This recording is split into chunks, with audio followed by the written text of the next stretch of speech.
आज़मा शाही साहब, अब जो नज़र आ रहा है, क्योंकि पीटीआई तो लेवल प्लेइंग फील्ड मांग रही है, मगर हमें नज़र आ रहा है कि पहले उन्हें अपने वर्कर्स कन्वेंशन नहीं करने की इजाज़त दी जा रही थी, मुकम्मल क्रैकडाउन हो रहा था। कल उन्होंने वर्चुअल जलसा करने की कोशिश की तो उसमें भी रुकावटें, इंटरनेट की जो स्पीड थी वो हमें नज़र आई, जिस तरीके से ऐप्स हैं उनको वो नहीं चल रही थी। फिर साथ में इलेक्शन उन्होंने करा लिया, मगर अब आज फैसला महफूज हो गया कि बल्ले का निशान पता नहीं मिलेगा नहीं मिलेगा, वो अनसर्टेनिटी बरकरार है। तो पीटीआई तो लेवल प्लेइंग फील्ड मांग रही है, क्या इनको जो फील्ड अवेलेबल है वो भी इलेक्शन से पहले खेत दी जाएगी? इस किस्म का इलेक्शन होने जा रहा है? जी बिल्कुल, अगर इस तरह का इलेक्शन हुआ तो जाहिर है कि इसके बाद भी इंतखाबात के बाद बहुत सारे सवालात जो हैं वो रहेंगे, जिस तरह से हर इंतखाब के बाद रहते रहे हैं और उठाए जाते हैं इस तरह के सवालात। तो इस दफ़ा तो जाहिर है कि पीटीआई के पास बहुत सारी ऐसी शिकायत हैं जिसको एड्रेस करना ज़रूरी है। मसलन आखिरी वक्त तक ये अगर उनके वोटर को पता नहीं होगा कि उनका इंतखाबी निशान क्या है, उनके उम्मीदवार को पता नहीं होगा कि उनका इंतखाबी निशान क्या है, तो वो किस तरह से मैदान के अंदर जो है वो इलेक्शन के लिए जाएंगे। तो ये मारूजी जो मामलात हैं ये तो बहुत ज़्यादा ये अहम है, लेकिन उसके साथ साथ अगर देखा जाए तो ये सारी चीज़ें पहले भी पाकिस्तान की सियासत में होती रही हैं, नहीं होनी चाहिए।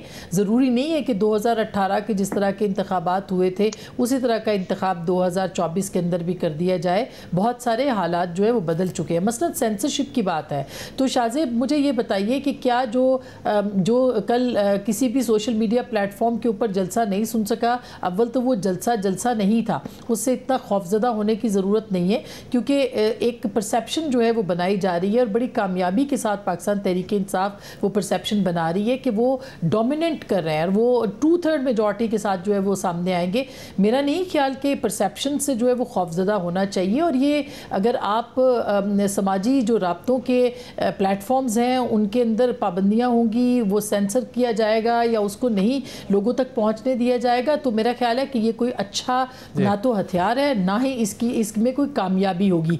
तो ये सारी चीज़ें अपनी जगह पे हैं, लेकिन उसके साथ साथ बहुत सारे और मामलात भी हैं। मसलन बलूचिस्तान और सिंध के अंदर तहरीक इंसाफ को कोई नहीं रोक रहा कि वो इंतखाबात के लिए ना जाएं। इसी तरह से आप देखिए फेडरल कैपिटल में उनको कोई नहीं रोक रहा कि वो यहाँ पे अपनी इलेक्शन मुहिम ना चलाएं, लेकिन वो नहीं चला रहे। आपने देखा कि शोएब शाहीन साहब ज़रूर गए और उनको रोका गया बलूचिस्तान में, लेकिन बलूचिस्तान के अंदर जो उनकी लीडरशिप है वो मौजूद नहीं है। पंजाब के अंदर अभी तक हमारी इत्तलात है कि सिर्फ एक जलसे की इजाज़त जो है वो तहरीक इंसाफ ने मांगी है, इसके अलावा नहीं मांगी गई। लेकिन शेर अफजल मरवत साहब को भी वहाँ पे गिरफ्तार किया जाता है।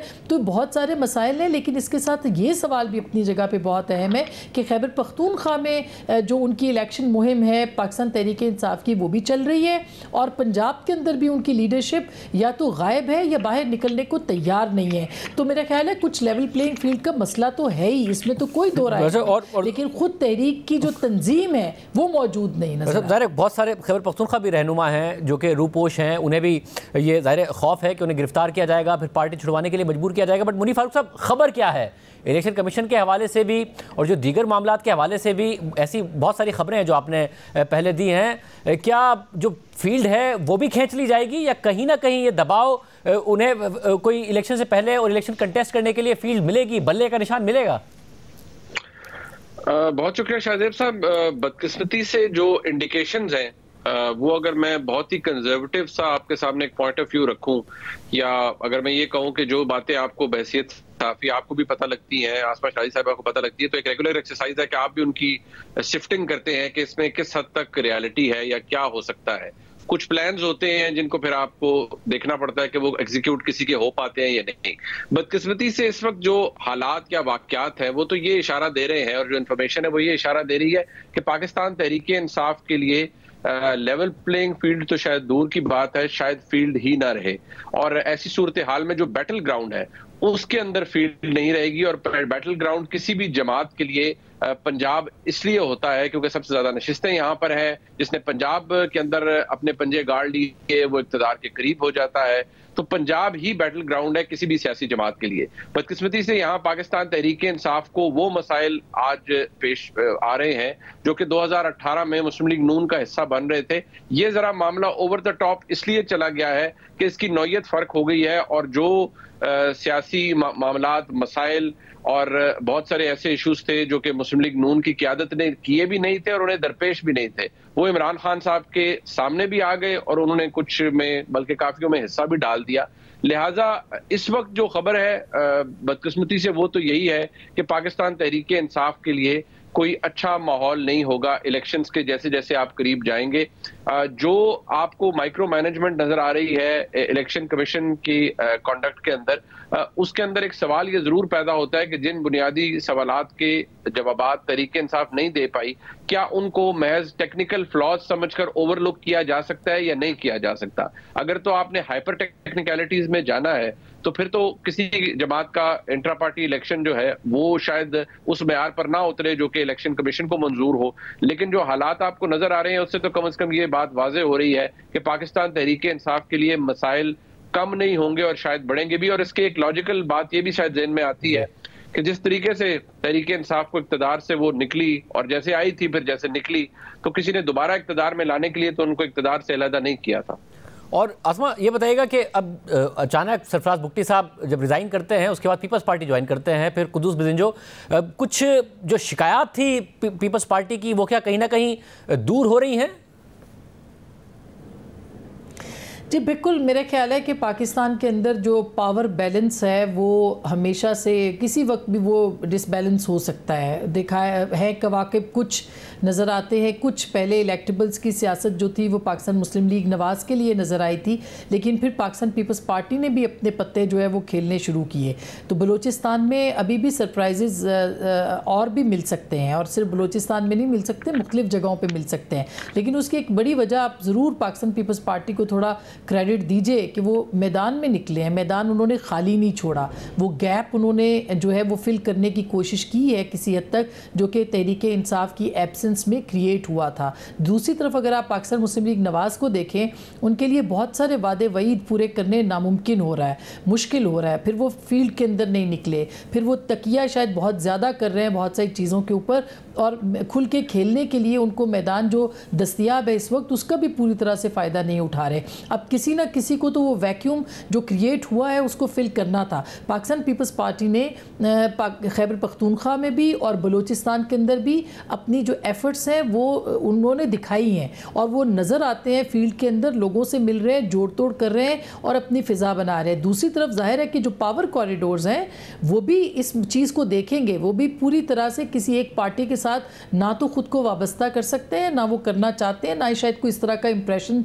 देना चाहें वो इंतखाबात में कि वो किसी एक पार्टी की सपोर्ट कर रहे हैं। तो पाकिस्तान पीपल्स पार्टी और पाकिस्तान मुस्लिम लीग नून एक और न्यूट्रल के दरमियान में है इस वक्त कि वो किस तरह से अपनी गेम को आगे लेके जाएंगे। और पाकिस्तान मुस्लिम लीग नवाज़ ने बहुत सा वक्त जो है उस सिलसिले में ज़ाया किया। हो सकता है कि आने वाले दिनों में वो एक भरपूर मुहिम चलाएं, लेकिन जिस तरह से बलूचिस्तान के अंदर उनको मुहिम चलानी थी, जिस तरह से सिंध में चलानी थी, जिस तरह से खैबर पख्तूनख्वा में चलानी थी और पंजाब में चलानी थी, वो हमें 21 अक्टूबर को जो नवाज शरीफ साहब की वापसी हुई उसके बाद से वो नज़र नहीं है। ये बड़ी अहम बात है। क्या मुनीब ऐसा है कि जब से नवाज शरीफ साहब वापस आए उसके बाद एक जो मोमेंटम बना था, उनकी तकरीर के हवाले से बड़े पॉजिटिव रिव्यूज़ भी आए थे, उस पर बिल्ड नहीं किया। खुद मरियम नवाज साहिबा भी कोई ऐसी एक्टिव नहीं, ना सोशल मीडिया पर, ना वैसे ना नवाज शरीफ साहब। क्या एक सुकून है उन्हें कि उन्हें क्योंकि तहरीक इंसाफ फील्ड में नहीं होगी तो उन्हें फ्री रन मिल जाएगा, या कोई और वजह है?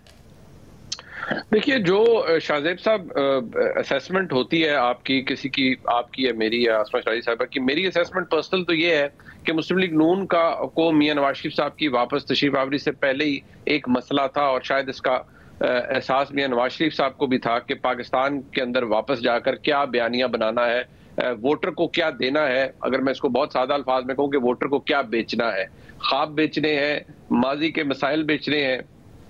जो मियां नवाज शरीफ साहब के साथ हुआ, मियां नवाज शरीफ साहब क्योंकि उनके साथ बहुत जुल्म हुआ, उनके साथ बड़ी ज्यादती हुई, तो जहनी तौर पर तो अभी तक मियां नवाज शरीफ साहब 2017 में ही हैं। उनको इस बात का गम है कि उनके साथ जो कुछ हुआ और जिस तरह उन्हें इक़्तिदार से निकाला गया। अब एक प्रॉब्लम ये है कि पाकिस्तान के ज़मीनी हक़ाइक़ ऐसे हैं कि बहुत कुछ बदल चुका है, और मैं आपको ये बात बड़े कॉन्फिडेंस से इसलिए कह सकता हूँ कि मुस्लिम लीग नून के अंदर ये सोच पाई जाती है और ये असेसमेंट पाई जाती है कि तहरीक इंसाफ अगर किसी जगह पर मुस्लिम लीग नून से पीछे नहीं है, अगर आगे नहीं है, तो फिर पीछे भी नहीं है। और जो देहाती हलके हैं उनमें भी बहुत सी जगह पर मुस्लिम लीग नून को ये कंसर्न है। जैसे पहले होता था कि मुस्लिम लीग नून बहुत ज्यादा वेल एंट्रेंच्ड थी। 2018 के इंतखाबात के बाद भी जहां पर भी बाई इलेक्शन हुआ 80-90% बाई इलेक्शन मुस्लिम लीग नून ने तमाम तर हुकूमती मशीनरी अपने खिलाफ होने के बावजूद जीते। आज वो हालात यकसर मुख्तलिफ है। इस बात का एहसास मियाँ शहबाज शरीफ साहब को है, मेरे ख्याल में मरीम नवाज शरीफ साहिबा को भी है। मियाँ साहब के बारे में मैं इस तरह कहूंगा कि जैसे शायद he is coming to terms with it, और शायद उनको एहसास हो रहा है विद एवरी पासिंग डे कि it's not the same Punjab और it's not the same Pakistan which he left quite a while ago.